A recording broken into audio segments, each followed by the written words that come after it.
Shri Basava TV ವೀಕ್ಷಕರಿಗೆಲ್ಲ ಶರಣು ಶರಣಾರ್ಥಿ. ನಾನು ನಿಮ್ಮ ಸತ್ಯಶ್ರೀ. ಖಾನಾವಳಿ ಆರೋಗ್ಯಪೂರ್ಣ ಅಡುಗೆ ಕಾರ್ಯಕ್ರಮಕ್ಕೆ ತಮಗೆಲ್ಲರಿಗೂ ಆತ್ಮೀಯವಾದ ಸ್ವಾಗತ. ನಮ್ಮ ಇವತ್ತಿನ ಖಾನಾವಳಿ ಕಾರ್ಯಕ್ರಮಕ್ಕೆ ಕೃಷ್ಣವೇಣಿಯವರು ಬಂದಿದ್ದಾರೆ. ಅವರನ್ನ ನಮ್ಮ ಖಾನಾವಳಿ ಕಾರ್ಯಕ್ರಮಕ್ಕೆ ಸ್ವಾಗತಿಸೋಣ. ಕೃಷ್ಣವೇಣಿಯವರೇ, ನಮ್ಮ ಖಾನಾವಳಿಗೆ ನಿಮಗೆ ಸ್ವಾಗತ. ಶರಣು ಶರಣಾರ್ಥಿ. ಶರಣು ಶರಣಾರ್ಥಿ. ಎಲ್ಲಿಂದ ಬಂದಿದ್ದೀರಾ ಅಮ್ಮ ನೀವು? ನಾವು ಅಂಬೇಡ್ಕರ್ ಕಾಲೇಜಿಂದ ಬಂದಿದ್ದೀವಿ. ನಾಗರಬಾವಿ ಹತ್ರ ಇದೆ, ಅಲ್ಲಿಂದ ಬಂದಿದ್ದೀವಿ. ಬೆಂಗಳೂರಿನವರೇ? ಬೆಂಗಳೂರು. ಓಕೆ. ಸೊ ಇವತ್ತು ಏನ್ ಮಾಡ್ತಾ ಇದ್ದೀರಾ? ಯಾವ ಹೊಸ ಅಡುಗೆನ ನಮಗೆ ಪರಿಚಯ ಮಾಡ್ಕೊಡ್ತಾ ಇದ್ದೀರಾ? ಸಾಮಾನ್ಯವಾಗಿ ನವಣೆಯಿಂದ ಮಾಡ್ತಾ ಇದ್ದೀನಿ ನಾನು. ಇದು ಇತ್ತೀಚೆಗೆ ಪರಿಚಯ ಆಗಿರೋದು. ಈಗ ನಾನು ಅದನ್ನು ಅಂದ್ರೆ ಅದು ಹಿಂದಿನಿಂದ ಬಂದಿರೋದು, ನಮ್ಮ ಅಜ್ಜ ಅಜ್ಜಿ ಕಾಲದಿಂದನೂ ಇದು ಬಂದಿದೆ. ಈಗ ಹೊಸ ಪರಿಚಯ ಅಂತ ಎಲ್ರಿಗೂ ಹೇಳ್ತಾ ಇದ್ದಾರೆ. ಯಾಕಂದ್ರೆ ಇದು ಡಯಾಬಿಟಿಸ್ ಇರೋರಿಗೆ ತುಂಬಾ ಒಳ್ಳೇದು, ಆರೋಗ್ಯಕರವಾದ ಆಹಾರ. ಆದ್ರಿಂದ ನಾನು ಇವಾಗ ಪೊಂಗಲ್ ಮಾಡ್ತಾ ಇದ್ದೀನಿ. ನವಣೆ ಪೊಂಗಲ್, ಸಿಹಿ ಪೊಂಗಲ್. ಹಾಗೆ ಇನ್ನೊಂದು ಖಾರ ಪೊಂಗಲು ಸಹ ಮಾಡ್ತಾ ಇದ್ದೀನಿ. ಹೌದಾ? ನವಣೆದು ಖಾರ ಪೊಂಗಲ್ ಮತ್ತೆ ಸಿಹಿ ಪೊಂಗಲ್. ಫಸ್ಟ್ ಯಾವ್ದು ಮಾಡ್ತೀರಮ್ಮ? ಈಗ ಸಿಹಿ ಪೊಂಗಲ್ ಮಾಡೋಣ. ಓಕೆ, ಫಸ್ಟ್ ಸಿಹಿನಾ? ಓಕೆ. ಏನೆಲ್ಲ ಸಾಮಗ್ರಿಗಳು ಬೇಕು ಅದಕ್ಕೆ? ನವಣೆ ಬೇಕಾಗಿದೆ, ಮತ್ತೆ ಹೆಸರು ಬೇಳೆ, ಮತ್ತೆ ಏಲಕ್ಕಿ, ದ್ರಾಕ್ಷಿ, ಗೋಡಂಬಿ, ತುಪ್ಪ, ಬೆಲ್ಲ, ಇವೆಲ್ಲ ಇದ್ರೆ ಸಾಕು. ಸರಿ, ಹಾಗಾದ್ರೆ ಶುರು ಮಾಡೋಣ ಅಲ್ಲ? ಮತ್ತೆ ಇದು ನನ್ಗೆ ಶುರು ಮಾಡೋಕ್ಕಿಂತ ಮುಂಚೆ ಇದು ಅಂದ್ರೆ ಏನಾದ್ರೂ ಹುರ್ಕೊಳ್ಳೋದು? ಬೇಳೆನ ಸ್ವಲ್ಪ ಉಗುರು ಬೆಚ್ಚಗೆ ನಾವು ಹುರಿದಿಟ್ಕೋಬೇಕು. ನವಣೆಯನ್ನ ಒಂದು ಮಾಡೋದಕ್ಕಿಂತ ಮುಂಚೆ 1 hour ನೆನೆಸಿಟ್ಟಿರ್ಬೇಕು. ನೆನೆಸಿದ ನವಣೆ ಅದನ್ನ ನೀರನ್ನ ಬಸ್ದಿ ಇಟ್ಕೊಂಡಿದ್ದೀನಿ. 1 ಗಂಟೆ ನೆನೆಸಲೇಬೇಕಾ ಯಾವ ಅಡಿಗೆ ಮಾಡೋದು? ಏನೇ ಮಾಡಿದ್ರು ನವಣೆ, ಯಾಕೆಂದ್ರೆ ಅದು ಸ್ವಲ್ಪ ಗಟ್ಟಿ ಪದಾರ್ಥ, ಅದು ಬೇಗ ಬೇಯಲ್ಲ. ನೆನೆಸಿದ್ರೆ ನಾವು ಬೇಗ ಇದು, ಮತ್ತೆ ನಮ್ಗೆ ಹೀಟು ಕಡಿಮೆ ಆಗುತ್ತೆ. ಹೌದಾ? ಬೇಗ ಆಗುತ್ತೆ ಅಂತ. ಸರಿ, ಹಾಗಾದ್ರೆ ನಾವು ಶುರು ಮಾಡ್ಬಿಡೋಣ. ಮಾಡೋಣ. ಏನ್ ಹಾಕೋತೀರಾ ಕುಕ್ಕರ್ಗೆ? ಸ್ವಲ್ಪ ಇದು ಬಿಸಿ ಆಗ್ಲಿ. ಬಿಸಿ ಆದ ನಂತರ ಬೆಲ್ಲ ಕೊಡಿ. ಫಸ್ಟ್ ಬೆಲ್ಲನೇ ಹಾಕೋದಾ? ಬೆಲ್ಲ ಹಾಕಿ ನೀರ್ ಹಾಕ್ಬೇಕು. ಅದು ಸ್ವಲ್ಪ ನೀರ್ ಬಿಟ್ಕೊಳ್ಳುತ್ತೆ. ಆ ನಂತರ ನಾವು ಹೆಸರು ಬೇಳೆ, ಯಾಕೆಂದ್ರೆ ಮೊದ್ಲೇ ಹುರಿದಿಟ್ಕೊಂಡಿದೀವಿ, ಅದನ್ನ ಹಾಕ್ತೀನಿ. ನಂತರ ನವಣೆ ಹಾಕ್ತೀನಿ. ನೀರ್ ಕೊಡಿ 1 ಲೋಟ. ಒಂದು ಅರ್ಧ ಬೌಲ್ ತಗೊಂಡ್ರಾ? ಇವಾಗ ನೀರು. ಇವಾಗ ನಾವು ಸ್ವಲ್ಪ ನೀರು ಹಾಕೋಣ. ಸ್ವಲ್ಪ ಹೈ. ಈಗ ಸ್ವಲ್ಪ 1 ಸ್ಪೂನ್ ಬೇಕು. ಬೆಲ್ಲ ತಿರುಗಿಸ್ತಾ ಇರಬೇಕು. ಇಲ್ಲಾಂದ್ರೆ ಸ್ವಲ್ಪ ತಳ ಕಚ್ಚಿಬಿಡುತ್ತೆ. ಅದಕ್ಕೋಸ್ಕರ ಬೆಲ್ಲ ಕರಗಕ್ಕೆ ಸ್ವಲ್ಪ ಟೈಮ್ ಬೇಕಲ್ವಮ್ಮ? ಹೌದು. ಬೆಲ್ಲ ಕರಗಿದೆಯಾ ಇವಾಗ? ಬೆಲ್ಲ ಕರಗಿದೆ ಮೇಡಮ್. ಈಗ ನಮ್ಗೆ ಫಸ್ಟ್ ನವಣೆ ಇಟ್ಕೊಡಿ. ಹೆಸರು ಬೇಳೆನ ಯಾವ ಪ್ರಮಾಣದಲ್ಲಿ ತಗೋತೀರಮ್ಮ ಇದು? ನಾವು 1 ಲೋಟ ನವಣೆ ತಗೊಂಡ್ರೆ ಅದಕ್ಕೆ 3/4 ಕಪ್ ಹೆಸರು ಬೇಳೆ ತಗೋತೀವಿ. ಓಕೆ, ಸರಿ. ಸೊ ಹಾಗಾಗಿ ನೀವು ಹೆಸರು ಬೇಳೆ ಜೊತೆಗೆ ನವಣೆ ಹಾಕೊಂಡಿದ್ದೀರಾ ಅಲ್ವಾ? ಮೊದ್ಲೇ ಹೇಳ್ದೆ ನಾನು, ಈ ಸಾಮಾನ್ಯ ಸಣ್ಣ ಮಕ್ಕಳಿಗೆಲ್ಲ ಡಯಾಬಿಟಿಸ್ ಬಂದಿದೆ ಆಲ್ಮೋಸ್ಟ್. ಆ ಮಕ್ಕಳಿಗೆ ಪೊಂಗಲ್ ತಿನ್ಬೇಕು, ಬಿಸಿಬೇಳೆ ಬಾತ್ ತಿನ್ಬೇಕು ಅನ್ನೋ ಒಂದು ಆಸೆ ಇರುತ್ತೆ. ಅವಾಗ ಏನಾಗುತ್ತೆ, ಅನ್ನ ತಿನ್ನೋದ್ರಿಂದ ಜಾಸ್ತಿ ಆಗ್ಬಿಡುತ್ತೆ. ಈ ನವಣೆ ತಿನ್ನೋದ್ರಿಂದ ಕಡಿಮೆ. ನವಣೆನಲ್ಲಿ ಈ ಶುಗರ್ ಅಂಶ ಕಡಿಮೆ ಇದೆ, 0 ಇದೆ ಅಂತ ಹೇಳಿದ್ದಾರೆ. ನಮ್ಗೆ ಇದನ್ನ ಪರಿಚಯ ಮಾಡಿಕೊಟ್ಟವರು ಡಾಕ್ಟರ್ ಖಾದರ್ ಅನ್ನೋರು. ಅವ್ರು ಜಾಸ್ತಿ ಇದನ್ನ ಎಲ್ಲಾ ಕಡೆನೂ ಪ್ರಚಾರ ಮಾಡಿ ಅಂತ ನಮ್ಗೆ ಹೇಳಿದ್ದಾರೆ. ಅದಕ್ಕೋಸ್ಕರ ಇದನ್ನ ನಾನು ಪೊಂಗಲ್ನೇ ನವಣೆದೇನೆ ಜಾಸ್ತಿ ಉಪಯೋಗಿಸ್ತಾ ಇದ್ದೀನಿ. ಈಗ ಇತ್ತೀಚಿನ ದಿನಗಳಲ್ಲಿ ನೀವು ಹೇಳ್ದಂಗೆ ಸಿರಿಧಾನ್ಯದ ಬಗ್ಗೆ ಸ್ವಲ್ಪ ಏನದು ಅವೇರ್ನೆಸ್ ಎಲ್ಲಾ ಕಡೆ ತಿಳ್ಕೊಳ್ಳಿ ಅಂತ ಮಾಡ್ತಾ ಇದ್ದಾರೆ. ಯಾರು ಅದ್ರದ್ದು ಒಳ್ಳೊಳ್ಳೆ ಅಂಶ ಹೇಳ್ತಾ ಇದ್ದಾರೆ, ಎಲ್ಲರೂ ಮನೇಲಿ ಮಾಡ್ಕೋಬೇಕು. ಹೌದು. ಅದ್ರಲ್ದಿ ಇದನ್ನ ಜಾಸ್ತಿ ಯಾರು ಉಪಯೋಗಿಸ್ತಾ ಇಲ್ಲ. ಮೊದ್ಲೆಲ್ಲ ಇದನ್ನ ಉಪಯೋಗಿಸ್ತಾ ಇದ್ರು. ಈಗೆಲ್ಲ ಅಕ್ಕಿ ಎಲ್ಲ ಜಾಸ್ತಿ ಬಂದಿದೆ, ಗೋಧಿ ಬಂದಿದೆ, ಅದನ್ನೇ ಉಪಯೋಗಿಸ್ತಾ ಇದ್ದಾರೆ. ಇದೆಲ್ಲ ಮರ್ತೋಗ್ತಾ ಇದೆ. ಇದೆಲ್ಲ ನಮ್ಮ ಅಜ್ಜ ಕಾಲದಿಂದ ಬಂದಿರೋದು. ಮುಂಚೆ ಮಾಡ್ತಾ ಇದ್ರು, ಆದ್ರೆ ಏನಾಯ್ತು, ಇನ್ ಬಿಟ್ವೀನ್ ಈ ಬೇರೆ ಬೇರೆ ಕಂಪನೀಸ್ಗಳು ಬಂದು ಅಕ್ಕಿನೇ ಪ್ರಮೋಷನ್ ಮಾಡಕ್ ಸ್ಟಾರ್ಟ್ ಮಾಡಿ ಅದಕ್ಕೆ ಬಿಟ್ಟಿದ್ದಾರೆ. ಹೌದು. ಈಗೇನಾಗಿದೆ, ಸಿರಿಧಾನ್ಯಗಳು ಅಂತ ಇದೊಳಗೆ ಸೇರಿಸ್ಬಿಟ್ಟಿದ್ದಾರೆ. ನವಣೆ, ಸಜ್ಜೆ, ಮತ್ತೆ ಸಾಮೆ, ಹರಕೆ, ಕೂರಲ್ ಅಂದ್ಬಿಟ್ಟು ಬೇಕಾದಷ್ಟು. ಹೌದು. ಅದ್ರೊಳಗಡೆ ಈ ನವಣೆ ಅಂತೂ ತುಂಬಾ ಇಲ್ಲ, ಜಾಸ್ತಿ ಕೊಡ್ಬೇಕು. ಇವಾಗ ನೀರ್ ಹಾಕ್ಬೇಕು. ನಾವು 1 ಲೋಟ ಹಾಕಿರೋದ್ರಿಂದ ಅದಕ್ಕೆ ಡಬ್ಬಲ್ 2 ಪಟ್ಟ ಹಾಕ್ಬೇಕು ನೀರು. ಯಾಕೆಂದ್ರೆ ಸಾಮಾನ್ಯವಾಗಿ ಪೊಂಗಲ್ಲು ನೀರ್ ತರ ಇರುತ್ತೆ, ಗಟ್ಟಿ ಇರಬಾರ್ದು. ಹೆಸರು ಬೇಳೆ ಇರೋದ್ರಿಂದ ಅದು ಜಾಸ್ತಿ ನೀರ್ ಹೇಳ್ಕೊಳ್ಳುತ್ತೆ. ಅದಕ್ಕೆ ನೀರ್ ಕೊಡಿ. ಸೊ 1 to ಡಬಲ್ ಬೇಕಾಗುತ್ತೆ. ಸ್ವಲ್ಪ ನೀರು ಇದಕ್ಕೆ ನೀವು ಹೇಳಿದಾಗ ಪೊಂಗಲಿಗೆ ಜಾಸ್ತಿ ಪೊಂಗಲ್ ನೀರು ಜಾಸ್ತಿ ಬೇಕೇ ಬೇಕು. ಯಾಕಂದ್ರೆ ಹೆಸರು ಬೇಳೆ ಹಾಕಿರ್ತೀನಲ್ವಾ, ನವಣೆ ಏನು ಜಾಸ್ತಿ ನೀರು ತಗೊಳಲ್ಲ, ಹೆಸರು ಬೇಳೆಗಂತೂ ನೀರು ಬೇಕೇ ಬೇಕು. ಮತ್ತೆ ಮನೇಲಿ ಯಾರೆಲ್ಲ ಇದ್ದೀರಮ್ಮ? ನಾನು, ನಮ್ಮ ಯಜಮಾನ್ರು, ನನ್ನ ಒಬ್ಬನೇ ಮಗ ಇರೋದು. ಅವನು ಡಿಪ್ಲೊಮಾ ಆಗಿದೆ, ಕೆಲ್ಸಕ್ಕೆ ಹೋಗ್ತಾ ಇದ್ದಾನೆ. ಸದ್ಯದಲ್ಲಿ ಮದುವೆ ಮಾಡ್ಬೇಕು, ನೋಡ್ತಾ ಇದ್ದೀವಿ, ಹುಡುಗಿನ ನೋಡ್ತಾ ಇದ್ದೀವಿ. ನಮ್ಮ ಮನೆಯವ್ರು ರಿಟೈರ್ಡ್ ಆಗಿದೆ, ಅವರು BHNL ವರ್ಕ್ ಮಾಡ್ತಾ ಇದ್ರು, ಈಗ ರಿಟೈರ್ಡ್ ಆಗಿದ್ದಾರೆ. ಮನೆಯಲ್ಲೇ ಇಟ್ಬಿಡಿ. ಇನ್ನೇನು ಹಾಕೋಕಿದೆ ಈಗ? ಕ್ಲೋಸ್ ಮಾಡೋಣ. ಇದೆಲ್ಲ ಮತ್ತೆ ಹಾಕೋದು. ಫಸ್ಟ್ ಕ್ಲೋಸ್ ಮಾಡಿ ಮುಚ್ಚಳ ಕೊಡಿ. ನೀರು ಹಾಕಿದೀರಾ?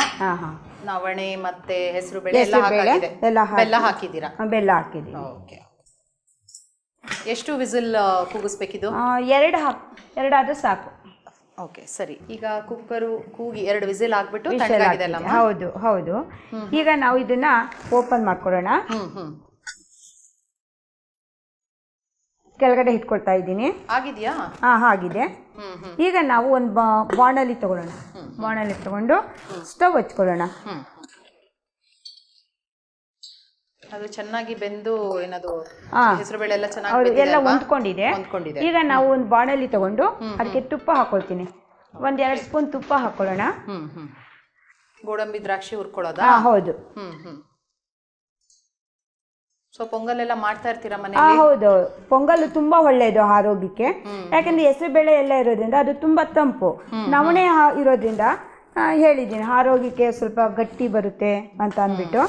ಈಗ ದ್ರಾಕ್ಷಿ, ಗೋಡಂಬಿ ಕೊಡಿ. ಮನೇಲೆಲ್ಲ ಇಷ್ಟನಾ? ಮಗಂಗೆ ಇಷ್ಟ? ಹೌದು.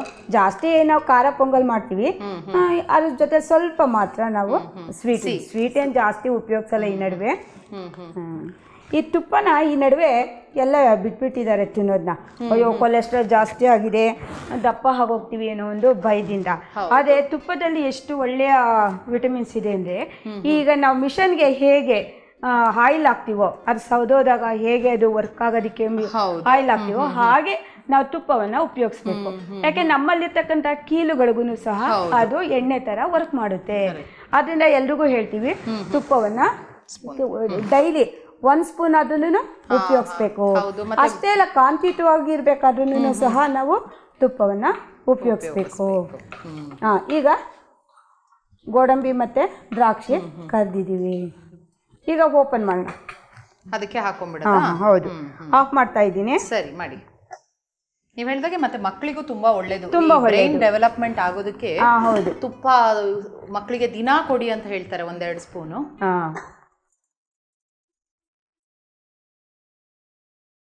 ಮತ್ತೆ ಸ್ವಲ್ಪ ಏಲಕ್ಕಿ ಹಾಕೊಳ್ಳೋಣ.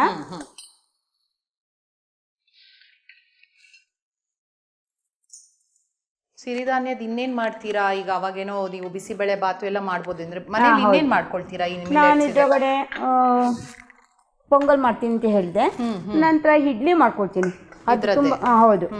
ಇವಾಗ ನಾವು ಅಕ್ಕಿನಲ್ಲಿ ಹೇಗೆ ಮಾಡ್ಕೊಳ್ತೀವೋ ಹಾಗೆ ಇದನ್ನು ಅಷ್ಟೇ, ಉದ್ದಿನಬೇಳೆ ಮೆಂತ್ಯ ಎಲ್ಲ ಹಾಕ್ಬಿಟ್ಟು ಸಿರಿಧಾನ್ಯ ಹೌದು ನವಣೆಯನ್ನು ಉಪಯೋಗಿಸ್ಬೋದು. ಹಾಗೆಯೇ ಸಜ್ಜೆನೂ ಉಪಯೋಗಿಸ್ಬೋದು. ಜಾಸ್ತಿ ನಾನು ನವಣೆ, ಸಜ್ಜೆ ಇದನ್ನೇ ಜಾಸ್ತಿ ಉಪಯೋಗಿಸೋದು. ಸಿಹಿ ಪೊಂಗಲ್ ಆಗಿದೆ, ಇದನ್ನ ಮುಚ್ಚಿಡ್ತಾ ಇದ್ದೀನಿ. ಓಕೆ, ಬಿಸಿ ಬಿಸಿ ಇದೆ. ಸೊ ಮುಚ್ಚಿಟ್ಬಿಡ್ತೀರಾ. ಆಮೇಲೆ ಇನ್ನೊಂದು ಖಾರ ಪೊಂಗಲ್ ಮಾಡೋಣ. ಈಗ ಖಾರ ಪೊಂಗಲ್ಗೆ ಏನೆಲ್ಲ ಸಾಮಗ್ರಿಗಳು ಬೇಕಮ್ಮ? ಖಾರ ಪೊಂಗಲ್ಗೆ ಜೀರಿಗೆ, ಮೆಣಸು, ಮತ್ತೆ ಹಿಂಗು, ಕೊತ್ತಂಬರಿ ಸೊಪ್ಪು, ಕರಿಬೇವಿನ ಸೊಪ್ಪು, ಸ್ವಲ್ಪ ತೆಂಗಿನಕಾಯಿ, ಸಾಸಿವೆ, ಒಣಮೆಣಸಿನಕಾಯಿ, ಮತ್ತೆ ನವಣೆ, ಹೆಸರು ಬೇಳೆ, ಉಪ್ಪು, ಇಷ್ಟನ್ನ ಹಾಕ್ತೀವಿ. ಬೇಕು ಅಂದ್ರೆ 1-2 ಸ್ಪೂನ್ ತುಪ್ಪನೂ ಹಾಕೋಬಹುದು. ಇಲ್ಲ, ಪೊಂಗಲ್ಗೆ ತುಪ್ಪ ಹಾಕಿದ್ರೆ ರುಚಿ ಚೆನ್ನಾಗೇ ಇರುತ್ತೆ. ಸೊ ಸ್ಟಾರ್ಟ್ ಮಾಡೋಣ? ಸ್ಟಾರ್ಟ್ ಮಾಡೋಣ. ಹೌದು. ಓಕೆ. ಏನು ಕುಕ್ಕರಲ್ಲೇ ಮಾಡ್ತೀರಾ? ಕುಕ್ಕರಲ್ಲೇ ಮಾಡ್ತೀನಿ. ಓಕೆ, ಒಲೆ ಹಚ್ಕೊಂಡ್ಬಿಡಿ ಅಮ್ಮ. ಸ್ಟವ್ ಹಚ್ಚಿದ್ದೀನಿ. ಈಗ ಕುಕ್ಕರ್ ಕೊಡಿ. ಇದು ಸ್ವಲ್ಪ ಬಿಸಿ ಆಗಲಿ. ಈಗ ಎಣ್ಣೆ ಕೊಡಿ. 1-2 ಸ್ಪೂನ್ ಎಣ್ಣೆ ಹಾಕೋಣ. ಒಗ್ಗರಣೆಗೆ 2 ಸ್ಪೂನ್ ಎಣ್ಣೆ ಹಾಕೋಣ. ಮತ್ತೆ ನೀವೇನ್ ಮಾಡ್ತಾ ಇದ್ದೀರಾ ಇವಾಗ? ಏನಾದರೂ ಜಾಬಲ್ಲಿ ಇದ್ದೀರಾ? ಹೌದು ಮೇಡಮ್, ನಾನು ಟೀಚರ್ ಆಗಿದ್ದೀನಿ. ನಂದು BA B.Ed ಆಗಿದೆ. ನಾನು 1 to 7 ಕ್ಲಾಸ್ ತಗೊಳ್ತಾ ಇದ್ದೀನಿ. ಯಾವ ಸ್ಕೂಲಲ್ಲಿ? ಇಲ್ಲಿ ಟೋಲ್ ಗೇಟ್ ಹತ್ರ ಒಂದು ಮಂಜುನಾಥ ಪ್ರೌಢಶಾಲೆ ಅಂತ ಇದೆ, ಅಲ್ಲಿ ತಗೊಳ್ತಾ ಇದ್ದೀನಿ. ಹೌದಾ? ಯಾವ ಸಬ್ಜೆಕ್ಟ್ ಟೀಚ್ ಮಾಡ್ತೀರಾ? ನಾನು ಕನ್ನಡ ಮೇಡಮ್, ಕನ್ನಡ ತಗೊಳ್ತಾ ಇದ್ದೀನಿ. ಹಾಗೆ ಕ್ರಾಫ್ಟು ಹೇಳ್ಕೊಡ್ತೀನಿ, ಡ್ರಾಯಿಂಗ್ ಟೀಚರು. ಹೌದಾ, ನೀವು ಕನ್ನಡ ಮಾತಾಡೋದು ನೋಡಿನೇ ಗೊತ್ತಾಯ್ತು ನೀವು ಕನ್ನಡ ಟೀಚರ್ ಇರಬೇಕು ಅಂತ.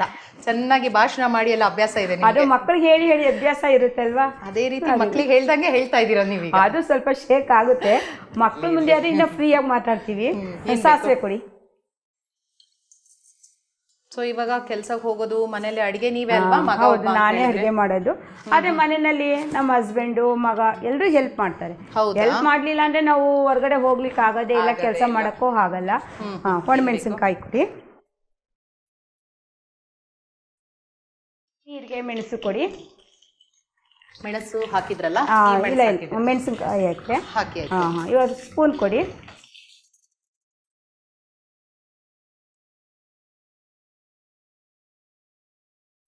ಮೆಣಸು ಕೊಡಿ. ಒಣಮೆಣಸ? ಕರಿಮೆಣಸು ಹೊಡೆದಿದ್ದೀನಲ್ಲ ಅದನ್ನ. ಕಾಳು ಮೆಣಸು ಇದನ್ನ ಹೊಡೆದಿಟ್ಕೊಂಡಿದ್ದೀನಿ, ಹಾಕಿ. ಇದು ಅಷ್ಟೇ 1 ಸ್ಪೂನು. ಬೆಳಿಗ್ಗೆ ತಿಂಡಿಗೆ ಮಾಡ್ತೀರಾ ಈ ತರ ಪೊಂಗಲ್, ಅಥವಾ ಮಧ್ಯಾಹ್ನ ಬಾಕ್ಸಿಗೆಲ್ಲ ತಗೊಂಡೋಗ್ಬೇಕಾ? ಇಲ್ಲ ಇಲ್ಲ, ಬೆಳಿಗ್ಗೆ ತಿಂಡಿಗೆ ಮಾತ್ರ ಮಾಡ್ಕೊಡ್ತೀನಿ. ಮತ್ತೆ ಇದು ಕೊಡಿ, ಶುಂಠಿ ಕರಿಬೇವು. ಶುಂಠಿನೂ ಅಷ್ಟೇ ಜೀರ್ಣಕ್ಕೆ ತುಂಬಾ ಒಳ್ಳೇದು. ಕರಿಬೇವು ಕಣ್ಣಿಗೆ ಒಳ್ಳೇದು. ಹಸಿ ಕರಿಬೇವನ್ನೇ ತಿನ್ನೋದ್ರಿಂದ ಕಣ್ಣಿಗೆ ಮತ್ತೆ ಕೂದಲಿಗೆ ತುಂಬಾ ಅನುಕೂಲ. ಇವಾಗ ಆಯ್ತು, ಇದನ್ನೇ ತಿರುವಲ್ಲ ತಗೊಂಡ್ಬಿಡಿ. ಈಗ ಹೆಸರು ಬೇಳೆ ಕೊಡಿ. ಹೆಸರು ಬೇಳೆ ಹಾಕೊಂಡ್ಬಿಡ್ತೀರಾ? ಆಮೇಲೆ ಅರಿಶಿನ ಹಾಕೊಂತೀರಾ? ಅರಿಶಿನ ಮೊದಲೇ ಹಾಕ್ಬೇಕಾಯ್ತು. ಹಿಂಗೆ ಕೊಡಿ, ಅರಿಶಿನ, ಹಿಂಗು.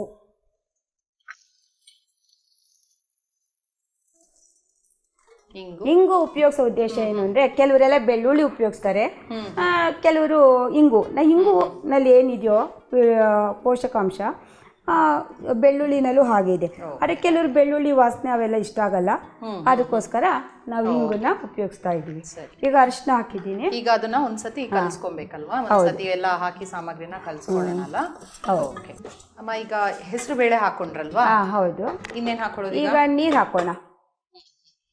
ನಾನು ಮೊದಲೇ ಹೇಳಿದಾಗೆ ನೀರನ್ನ ನಾವು 1 ಲೋಟ ಹೆಸರು ಬೇಳೆ ತೊಗೊಂಡಿರೋದ್ರೆ ಅದಕ್ಕೆ 2ರಷ್ಟು ನೀರು ಹಾಕಬೇಕಾಗಿತ್ತು.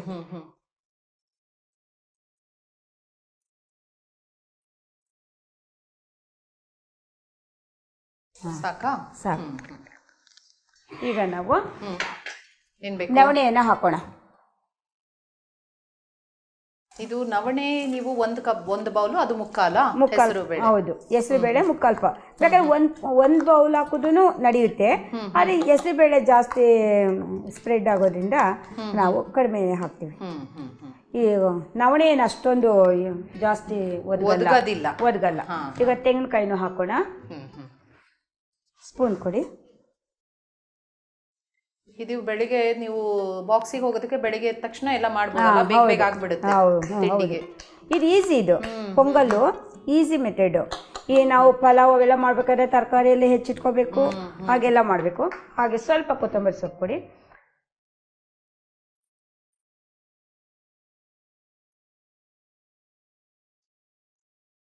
ಒಂದೆರಡು ಸ್ಪೂನ್ ತುಪ್ಪ ಹಾಕೋಣ.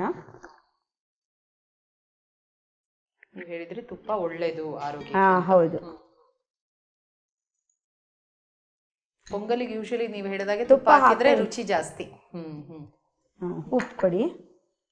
ಇದು ರುಚಿಗೆ ತಕ್ಕಷ್ಟು. ಯಾರಿಗೆ ಸ್ವಲ್ಪ ಜಾಸ್ತಿ ಬೇಕು ಅಂದ್ರೆ ಜಾಸ್ತಿ ಉಪಯೋಗಿಸಬಾರ್ದು, BP ಇರೋರ್ಗಂತೂ ತುಂಬಾ ಡೇಂಜರು. ಅದರಿಂದ ಸ್ವಲ್ಪ ಹಾಕೋಣ, ರುಚಿಗೆ ತಕ್ಕಷ್ಟು. ಸ್ವಲ್ಪ ಕಡಿಮೆ ಇದ್ರೂ ಒಳ್ಳೆ ನಡೆಯುತ್ತೆ. ನಾವು ಅಂದಾಜಿನ ಮೇಲೆ ಹಾಕ್ಬಿಡ್ತೀನಿ, ನಾನೇನು ಅಳತೆ ಇಟ್ಕೊಂಡೇನು ಮಾಡಬೇಕು ಅನ್ನೋದೇನಿಲ್ಲ. ಅಲ್ಲ, ಅದೇನದು ಅನುಭವ ಇರುತ್ತಲ್ವಾ ನಿಮ್ಗೆ, ನೋಡಿದ ತಕ್ಷಣ ಕಣ್ಣಳತೆಲ್ಲೇ ನೀರು, ಕಣ್ಣಳತೆಲ್ಲೇ ಉಪ್ಪು ಹಾಕ್ಬಿಡಿ. ಕೊಡಿ ಎಲ್ಲ ಒಂದ್ಸತಿ ಮಾಡಿ. ಇದು ಇದು ಅಷ್ಟೇ 2 ಸಾರಿ ವಿಷಲ್ ಹಾಕ್ಬೇಕು, 2 ವಿಸಿಲ್ ಬರಬೇಕು. ಯಾಕೆ ಜಾಸ್ತಿ ಮಾಡಬೇಡಿ. ಎಲ್ಲ ಸಾಮಗ್ರಿಗಳು ಆಗ್ಬಿಟ್ಟಿದೆ. ಸೊ ಈಗ 2 ವಿಸಿಲ್ ಬರಬೇಕಲ್ಲ? ಹೌದು. ಈಗ ಕುಕ್ಕರ್ ಮುಚ್ಚಳ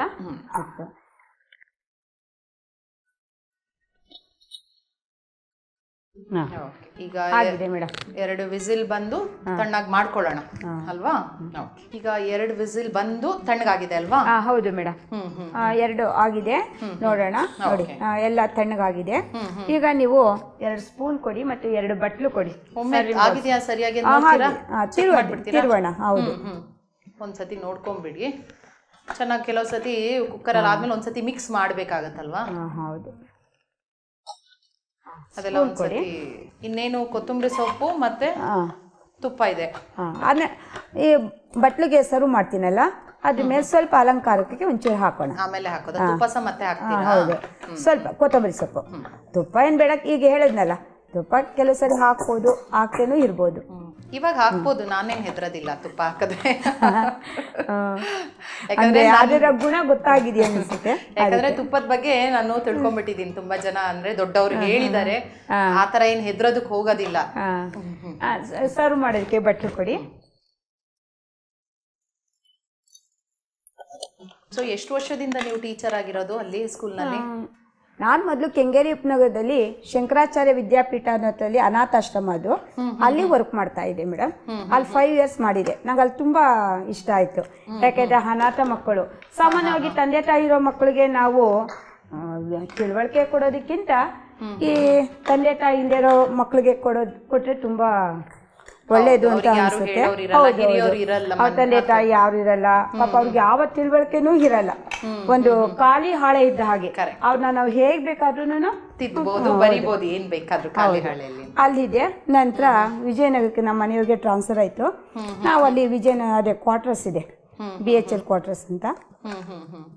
ಸೊ ಅಂತೂ ಈ ಟೀಚಿಂಗ್ ಪ್ರೊಫೆಷನ್ ಅಲ್ಲಿ ಆಲ್ಮೋಸ್ಟ್ ಒಂದು 25 ವರ್ಷದಿಂದ. ಹೌದು ಮೇಡಮ್, 25-28 ವರ್ಷದಿಂದ ಮಾಡ್ತಾ ಇದ್ದೀನಿ ನಾನು. ಇಲ್ಲಿ ಟೋಲ್ ಗೇಟ್ ಹತ್ರ ಮಂಜುನಾಥ ವಿದ್ಯಾಲಯ ಅಂತ ಇದೆ, ಅಲ್ಲಿ 18 ವರ್ಷದಿಂದ ಮಾಡ್ತಾ ಇದ್ದೀನಿ ನಾನು.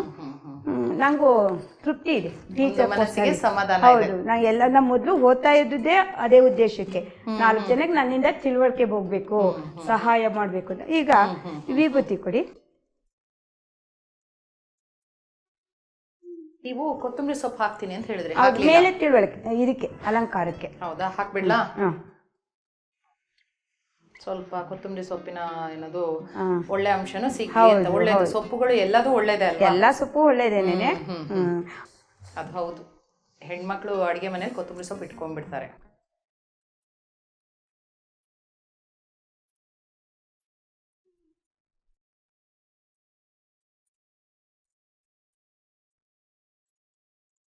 ಸಿಹಿ ಪೊಂಗಲ್ಲು ಮತ್ತು ಖಾರ ಪೊಂಗಲ್ಲು ರೆಡಿಯಾಗಿದೆ. ಅದು ನವಣೆದು, ಇದು ತುಂಬ ಒಳ್ಳೆಯದು.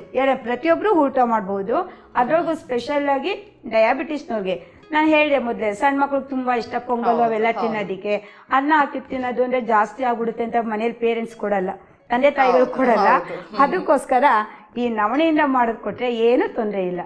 ತಗೊಳ್ಳಿ, ರುಚಿ ನೋಡಿ ಹೇಳ್ತೀನಿ. ರುಚಿ ನೋಡಿ. ರೆಗ್ಯುಲರ್ ಪೊಂಗಲ್ ಎಲ್ಲ ಯಾವಾಗ್ಲೂ ತಿಂದಿರ್ತೀವಿ. ಬೇಕಾದ್ರೆ ಈ ನವಣೆ ಜೊತೆಗೆ ನಾವು ಏನು ಉಪಯೋಗಿಸ್ತಾ ಇದೀವಲ್ವಾ, ರವೆ, ಅಕ್ಕಿ, ತರಿ, ಅವನ್ನೆಲ್ಲ ಬೇಕಾದ್ರೆ ಮಿಕ್ಸ್ ಮಾಡ್ಬೋದು. ಇದನ್ನೇ ಹಾಕ್ಬೇಕು ಅನ್ನೋದೇನಿಲ್ಲ. ಅಂದ್ರೆ ಒಟ್ಟಿನಲ್ಲಿ ನವಣೆ ದೇಹಕ್ಕೆ ಸೇರ್ಬೇಕು. ಸೊ ಅದರಿಂದ ರುಚಿ ರುಚಿಯಾಗಿ ಮಾಡ್ಕೊಂಡೇ ತಿನ್ಬೇಕು, ಹಾಗಾದ್ರೆ ತಿನ್ನಕ್ ಆಗೋದಲ್ವಾ? ಹೌದು. ಓಕೆ, ಸೊ ಫಸ್ಟ್ ನೀವು ಸಿಹಿ ಪೊಂಗಲ್ ಮಾಡಿದೀರಾ, ಸಿಹಿ ಪೊಂಗಲ್ ತಿಂದು ಹೇಳ್ತೀನಿ ಹೇಗಿದೆ ಅಂತ.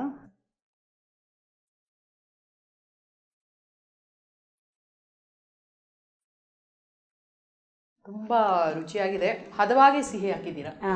ಅದೇ ಜಾಸ್ತಿ ಸ್ವೀಟ್ ಬೇಡ ಅಂತ ಹೇಳಿದ್ರಲ್ಲ, ನಾನು ಯಾವಾಗ್ಲೂ ಅದನ್ನೇ ಹೇಳ್ತೀನಿ. ನನಗೆ ತುಂಬಾ ಸಿಹಿ ಆದ್ರೆ ತಿನ್ನೋಕ್ಕಾಗಲ್ಲ, ಅದು ನೋಡ್ಕೊಂಡೆ ಎಲ್ಲರೂ ಚೆನ್ನಾಗಿ ಹದವಾಗಿ ಹಾಕ್ತಾರೆ.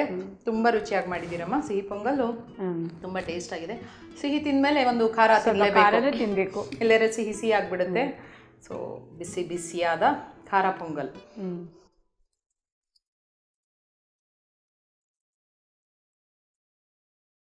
ಇದು ಕೂಡ ಅದ್ಭುತವಾಗಿದೆ. ನವಣೆ ಅಂತ ಅನ್ಸೋದೇ ಇಲ್ಲ, ಅಂದ್ರೆ ಅದ್ರದ್ದು ಏನೋ ಬೇರೆ ಘಾಟು ಅದು ಇದು ಏನೂ ಇಲ್ಲ, ಹದವಾಗಿದೆ, ಟೇಸ್ಟಿ ಕೂಡ ಇದೆ. ಎರಡು ಒಂದೊಂದು ಕಪ್ಪು ಬ್ರೇಕ್ಫಾಸ್ಟ್ಗೆ ಅಥವಾ ಊಟದಕ್ಕೂ ಉಪಯೋಗಿಸ್ಬೋದು. ನೀವು ಹೇಳ್ದಾಗೆ ಮಕ್ಕಳು ಸೇವನೆ ಮಾಡ್ಬೋದು, ಹಾಗೆ ಹಿರಿಯರು ಅಂದ್ರೆ ದೊಡ್ಡವರು ಚೆನ್ನಾಗಿ ಬೆಂದ್ಬಿಟ್ಟಿದೆ. ಮೋಸ್ಟ್ಲಿ ವಯಸ್ಸಾದವ್ರಿಗೆ ಇದು ಮಾಡಿ ಚೆನ್ನಾಗಿ ಜೀರ್ಣನೂ ಆಗುತ್ತೆ, ಮತ್ತೆ ಈಸಿ ಮೆಲ್ಟ್ ಆಗ್ಬಿಡುತ್ತೆ, ಬಾಯಿಗೆ ಹಾಕೊಂಡ ತಕ್ಷಣ ತಿನ್ಬಿಡ್ಬೋದು. ಎರಡು ರುಚಿಯಾಗೆ ಮಾಡಿದ್ದೀರಾ. ಇವತ್ತು ನಮ್ಮ ಖಾನಾವಳಿ ಕಾರ್ಯಕ್ರಮಕ್ಕೆ ಬಂದು 2 ಹೊಸ ರುಚಿಯನ್ನು ನಮಗೆ ಪರಿಚಯ ಮಾಡಿಕೊಟ್ಟಿದ್ದೀರಾ. ನಮ್ಮ ಖಾನಾವಳಿ ತಂಡದ ಪರವಾಗಿ ನಿಮಗೆ ಧನ್ಯವಾದಗಳು. ಶರಣಾರ್ಥಿ. ನವಣೆ ಸಿಹಿ ಪೊಂಗಲ್ ಮಾಡಲು ಬೇಕಾಗುವ ಪದಾರ್ಥಗಳು: ನವಣೆ, ಹೆಸರುಬೇಳೆ, ಏಲಕ್ಕಿ ಪುಡಿ, ಒಣದ್ರಾಕ್ಷಿ, ಗೋಡಂಬಿ, ತುಪ್ಪ, ಬೆಲ್ಲ. ಮಾಡುವ ವಿಧಾನ: ಸ್ಟವ್ ಹಚ್ಚಿಕೊಂಡು ಒಂದು ಕುಕ್ಕರ್ನಲ್ಲಿ ನೀರು ಹಾಕಿ ಕಾಯಿಸಿ. ಬೆಲ್ಲ ನೀರಿನಲ್ಲಿ ಕರಗಿದ ಮೇಲೆ ಉರಿದಿಟ್ಟುಕೊಂಡ 3/4 ಕಪ್ ಹೆಸರು ಬೇಳೆ, ನೆನೆಸಿದ 1 ಬಟ್ಟಲ್ ನವಣೆ ಹಾಕಿ 1 ಕಪ್ ಅಕ್ಕಿ ಅಳತೆಗೆ 2 ಕಪ್ ಅಳತೆಯ ನೀರು ಹಾಕಿ ಕುಕ್ಕರ್ನ ಮುಚ್ಚಳ ಮುಚ್ಚಿ 2 ವಿಷಲ್ ಬಂದ ನಂತರ ಇಳಿಸಿ ತುಪ್ಪದಲ್ಲಿ ಹುರಿದ ದ್ರಾಕ್ಷಿ, ಗೋಡಂಬಿ, ಏಲಕ್ಕಿ ಪುಡಿ ಸೇರಿಸಿ ಕಲಸಿದರೆ ಆರೋಗ್ಯಕರವಾದ ನವಣೆ ಸಿಹಿ ಪೊಂಗಲ್ ಸವಿಯಲು ಸಿದ್ಧ. ನವಣೆ ಖಾರ ಪೊಂಗಲ್ ಮಾಡಲು ಬೇಕಾಗುವ ಸಾಮಗ್ರಿಗಳು: ಮೆಣಸು, ಇಂಗು, ಜೀರಿಗೆ, ಕೊತ್ತಂಬರಿ, ಕರಿಬೇವು, ತೆಂಗಿನಕಾಯಿ ತುರಿ, ಸಾಸಿವೆ, ಒಣಮೆಣಸಿನಕಾಯಿ, ನವಣೆ, ಹೆಸರುಬೇಳೆ, ಉಪ್ಪು, ತುಪ್ಪ.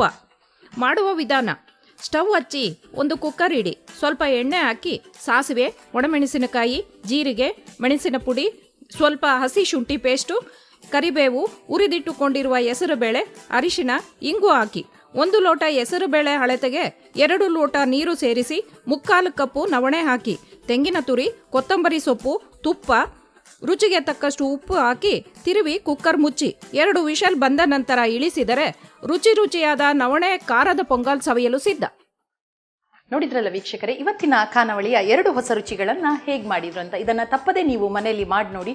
ಇದೇ ರೀತಿ ಮುಂದಿನ ಸಂಚಿಕೆಯಲ್ಲಿ ಮತ್ತೊಂದು ಹೊಸ ರುಚಿಯೊಂದಿಗೆ ನಿಮ್ಮನ್ನು ಭೇಟಿ ಆಗ್ತೀನಿ. ಅಲ್ಲಿವರೆಗೂ ನೋಡ್ತಾ ಇರಿ ಶ್ರೀ ಬಸವ ಟಿವಿ. ಇದು ಸಂಸ್ಕಾರದ ಬೆಳಕು. ಶರಣಾರ್ಥಿ.